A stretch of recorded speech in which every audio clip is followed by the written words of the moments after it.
Welcome back, Ed, and we are in the now famous garage where for the past 4 seasons Dick Gabriel has done his nightly show, The Big Blue Insider. So it's great to be in the garage with Dick. And then also Aaron Gershon, who's a writer for the Cat's Paws, who covers the University of Kentucky. So let's talk about this football team. Dick does the nightly 2-hour show every night, talking mostly football, but he's talking everything else right now until the season starts. Aaron, you've been covering this team since the winter. It's to that point now in the season where you start getting some injuries that are creeping up here. And how does that affect the team? Yeah, I mean, we have to get official word from UK at this point, but it sounds like Hartley Gilmore, a freshman wide receiver who just 17 years old, came in at the start of bowl practice. That's something you could do with your freshman now. And he's lit it up ever since, and unfortunately sounds like he has a collarbone injury that's going to keep him out a while. And then Chip Trayanum, who's supposed to be the starting running back for this team, it's already a thin running back room. Really, they don't have that bell cow you're used to. Sounds like he's going to be out a couple weeks with a broken hand. So those are tough blows, especially Trayanum, because, again, Kentucky does not have a bell cow running back. The other guys in that room have a combined 0 starts in their starting career. 2 of them are freshmen, one being a redshirt freshman and Jamarian Wilcox. And then Bush Hamden, every year he's been an offensive coordinator, has had a rusher that's run for 1,000 yards. That's going to be difficult to do now. But the question is quarterback. And they brought in a guy that was a top 5 high school player coming out of high school 3 years ago in Georgia. What do you think of Brock? John Clay's been a guest from the Herald Leader on my show several times. And since the day they signed Brock Vandergriff, John has mentioned this, not just to me but others, that one of his buddies who covers Georgia said that, and you probably heard this too, Aaron, that Brock was close to beating out Carson Beck. It was pretty good. He's going to be the #1 pick in the draft next year. Came down to like the last day of practice, right? When they decided they'd come down to the bitter end, yeah. So when but it's quarterback. So if you're second, brother, and you're on that bench with a clipboard.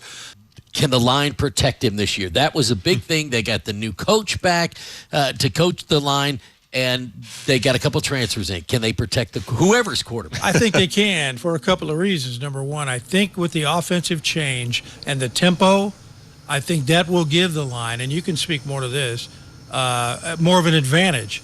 You know, if you're not waiting and giving the defense a chance to get set and tee off, I think that's got to help the O-line. More experience will help. As you said, bringing in more depth will help.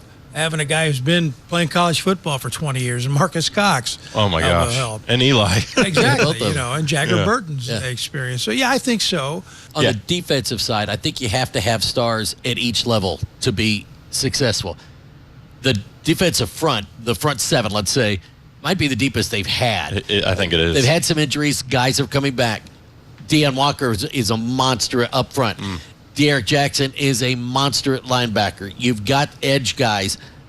The secondary was a question mark, but you have 4 safeties that have started games. Yeah, and you have an elite corner. You have one elite corner, Maxwell Harrison. This is a guy who was voted first team All-SEC the preseason. That's hard to do. So you have elite corner. Like you said, some experience in the safety room. I think that room it's set to kind of bounce back. I think injuries killed him last year, honestly. Jordan Levitt, I think, missed 3 games. Obviously, Jalen Geiger's now at Tulane, missed some time.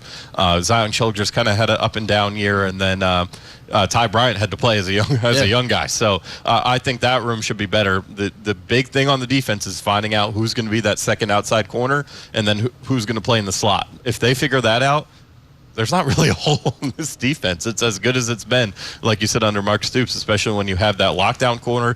Deion Walker's the best interior defensive lineman in the country. I think we'd all agree. And then, not just De'Aaron Jackson, but adding Dumas Johnson in the middle there to alleviate the blow that is losing Trevin Wallace early. I mean, all right. So the big question this year is: look, you got 4 tough road games, right?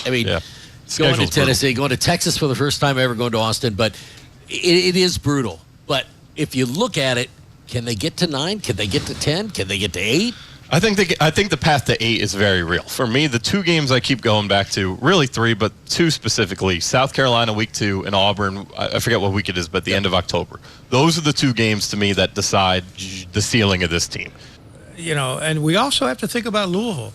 Preseason top 25 was 25th in the AP, or 26th actually, with 111 votes to 3 for Kentucky. So already UK's an underdog in that game. So I'm like Aaron. I think 8, yes. 9 or 10, possible, but to me, it always comes back as well. Stay healthy.